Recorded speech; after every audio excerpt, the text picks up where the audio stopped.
All right, let's break down one of the biggest questions in AI today. How in the world do you take one of those massive language models and customize it for what you need without having a supercomputer in your basement? We're going to go from the brute force methods all the way down to the bitwise. So to really get a handle on the challenge, let's just start with this number. A model like GPT-3 has 175 billion parameters. You can think of these as all the little knobs and dials the model learns to tune during its training. Every single one of them adds to what it knows. Now, say you want to teach this model something new, right? Like how to write in your company's unique style. Well, you've got to adjust those knobs. The old school way, called full parameter fine-tuning, means you have to retrain all 175 billion of them. And as you can probably guess, that is wildly expensive. So that's the big problem, right? This massive barrier to entry. It's what forced the entire AI community to get really creative and come up with way more efficient ways to fine-tune these things. I mean, the roadblocks here are just huge. We're talking about needing a ton of GPU power, which costs a fortune. And get this, for every single new task you teach it, you have to save a whole new copy of the 175 billion parameter model. This basically locked the door for most developers and researchers, but that problem is exactly what led to a really brilliant first solution. Okay, so let's get into it. If the model is just too big to handle, what's the most logical first step? Well, you just make it smaller, and this is where a really cool process called quantization comes into play.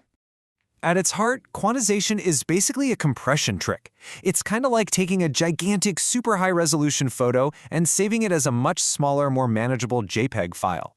You're just reducing the amount of detail you need to store every little piece of information. So here's what's actually going on under the hood. Normally, every single one of those 175 billion weights is stored as a 32-bit number, which is, super precise. Quantization takes them and converts them to something much smaller, like an 8-bit number. And just by doing that, boom, you use about 4 times less memory, and all the math gets a whole lot faster. And the way they do this is through a process called calibration. So first, the system looks at all the weights and finds the full range of values, the highest and the lowest.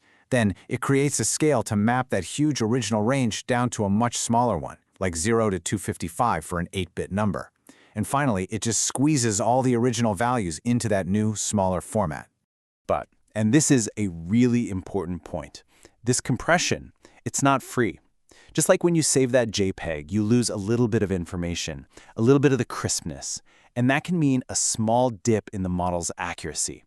It's the trade-off you make for that huge gain in efficiency. Now, quantization is great, but that little trade-off in accuracy got people thinking, what if we could be even smarter about this? Instead of just shrinking the whole model, what if we could find a more efficient way to actually change it? And that brings us to solution number 2. This technique is called low-rank adaptation, or LoRA for short, and the core idea here is it's brilliant. You take all 175 billion of the original model's weights and you freeze them. You don't touch a single one. So instead of changing the original weights, LoRA trains 2 much smaller sets of weights that only contain the updates needed for the new task. These tiny new matrices basically act like a rudder, steering the behavior of that massive frozen base model without ever changing it. And when you actually look at the numbers, the difference is it's mind-blowing. With full fine-tuning, you're wrestling with 175 billion parameters. With LoRA, you might only be training something like 37 million.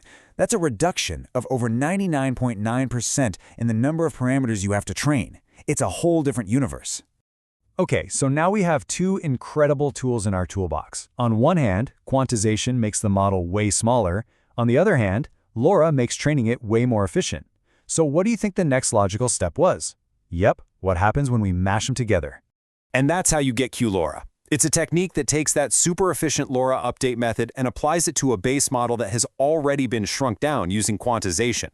You're getting the best of both worlds all in one package. And this combination, it's a total game changer.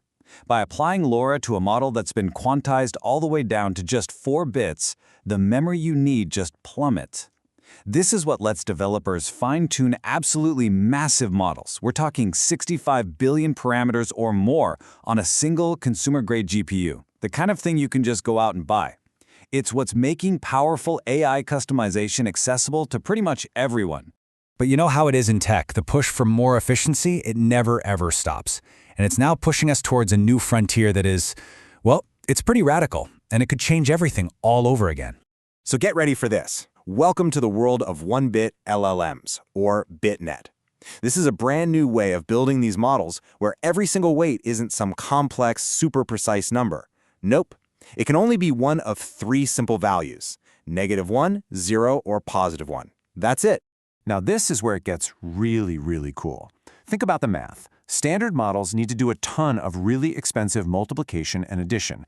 But if your weights can only be -1, 0, or 1, you can just get rid of the multiplication step entirely. All the math just becomes simple addition. And the implications of that are just staggering. We're talking about a massive drop in the cost and the energy needed to run AI. Performance would be drastically faster, and it basically opens the door for these powerful language models to run on tiny, everyday devices, like your phone or maybe even your smartwatch. And that kind of leaves us with one final big question to think about. As these unbelievably powerful AI tools move from massive data centers into the devices that we carry in our pockets, making them more accessible than they have ever been, what will we even build next? The possibilities are becoming truly limitless.